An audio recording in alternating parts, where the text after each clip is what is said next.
오늘 말씀은 디모데전서 5장 1절부터 8절까지입니다. 제가 봉독하겠습니다. 늙은이를 꾸짖지 말고 권하되 아버지에게 하듯하며 젊은이에게는 형제에게 하듯하고 늙은 여자에게는 어머니에게 하듯하며 젊은 여자에게는 온전히 깨끗함으로 자매에게 하듯하라. 참 과부인 과부를 존대하라. 만일 어떤 과부에게 자녀나 손자들이 있거든 그들로 먼저 자기 집에서 효를 행하여 부모에게 보답하기를 배우게 하라. 이것이 하나님 앞에 받으실 만한 것이니라. 참 과부로서 외로운 자는 하나님께 소망을 두어 주야로 항상 간구와 기도를 하거니와 향락을 좋아하는 자는 살았으나 죽었느니라. 내가 또 이것을 명하여 그들로 책망받을 것이 없게 하라. 누구든지 자기 친족 특히 자기 가족을 돌보지 아니하면 믿음을 배반한 자요 불신자보다 더 악한 자니라. 아멘. 오늘 말씀은 사도 바울이 젊은 목사인 디모데에게 교회 모든 성도들을 가족처럼 대하고 특히 남녀노소, 참과부, 또 장로들에 대한 올바른 목회 태도를 가르치고 있는 내용입니다. 사랑하는 성도 여러분, 복음은 기쁜 소식입니다. 왜 복음이 우리에게 기쁜 소식이 됩니까?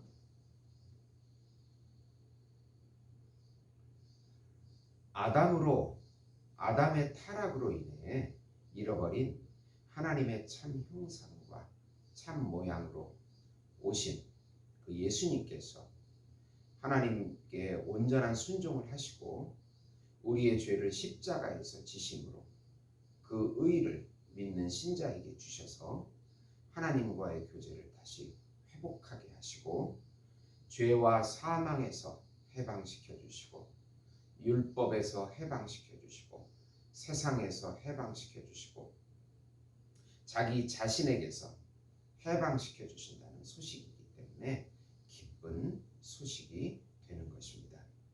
예수를 믿고 예수와 연합된 우리에게 영원한 생명과 영원한 안식과 영원한 평강과 영원한 사랑과 영원한 행복이 되어주신다는 소식이기 때문에 기쁜 소식이 됩니다. 하나님의 나라의 자녀가 되게 해주셔서 지금 여기서부터 예수님과 교제하며 동행하며 같이 살아주셔서 우리의 양식이 되어주시고 우리의 의복이 되어주시고 우리의 집이 되어주시고 힘과 지혜가 되어주시고 요새와 산성이 되어주시고 환난 날의 피난처가 되어주시고 우리 삶의 모든 것이 되어주신다는 소식이기 때문에 기쁜 소식인 것입니다. 예수님을 소유한 것이 모든 것을 소유한 것입니다. 오늘도 예수님을 누리시는 우리 성도 여러분이 되시기를 예수님의 이름으로 축원드립니다. 우선 바울은 연장자에 대한 태도는 부모에게 하듯이 공손하고 예의 바르게 하고 젊은 성도들에게는 형제와 자매처럼 대하라고 교훈하고 있습니다. 목회자는 성도들을 대할 때 가족 같은 사랑으로 대하는 것이 가장 중요한 원칙입니다.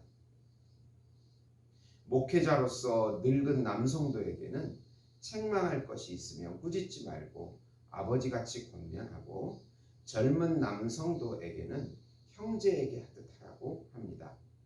늙은 여성도에게는 어머니같이 하고 젊은 여성도에게는 자매같이 하듯이 일절 깨끗하게 대하라고 말씀합니다.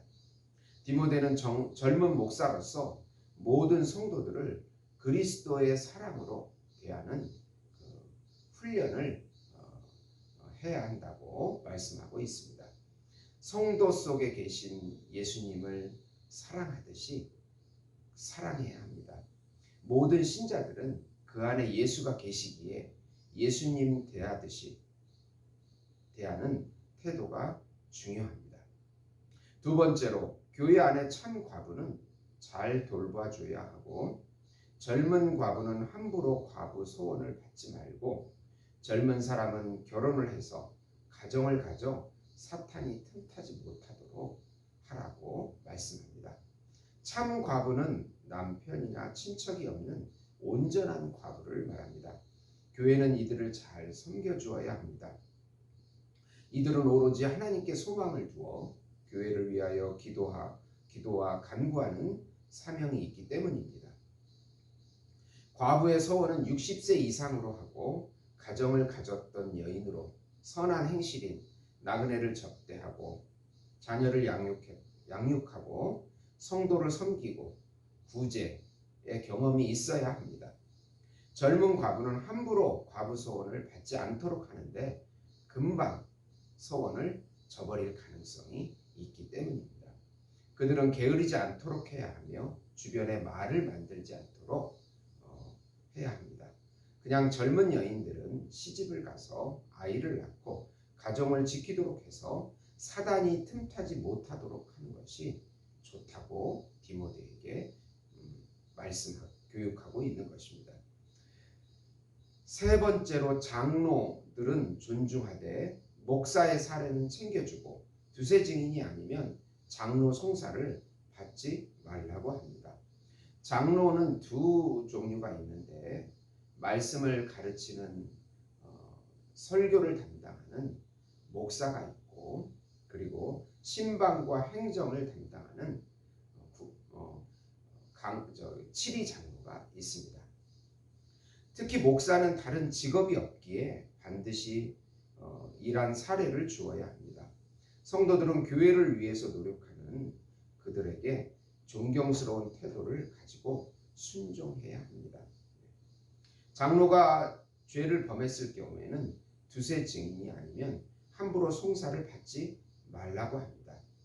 그리고 교회 안에서 범죄한 자들은 교회 앞에 엄히 꾸짖어 모든 성도들을 두렵게 하라고 가르치고 있습니다.